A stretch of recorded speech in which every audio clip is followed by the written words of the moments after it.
पेड़ से पतैया हो सब झड़ गईले, माघ ओराइल फागुन चढ़ गईले। एक बेरी सुरतिया देखा दे मुदैया, कवना कसुरवा बता द निर्मोहिया। मनवा के बाती कैसे मुँह से बताई, ढके ना ढकाला हो कहाँ लुकवाई।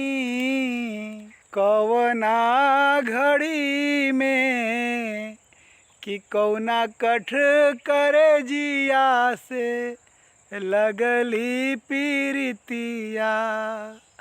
एक बेर सुरतिया देखा दे मुदैया, अरे कवन कसुरवा बता द निर्मोहिया।